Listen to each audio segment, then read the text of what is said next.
Francis Scott Key Bridge in Maryland has collapsed, leading to the death of at least 6 people and many injured. The bridge collapsed after a cargo ship collided with one of its pillars, leading to the collapse of the main structure. Rescue teams have been operating for more than 18 hours and are still operating, searching for survivors. It is said as many as 20 people are missing in what is deemed as a mass casualty event.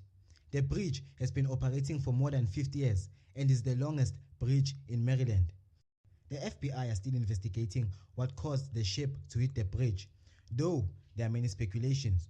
Some say it's a power shortage. Some claim this is sabotage. What do you think caused the collision?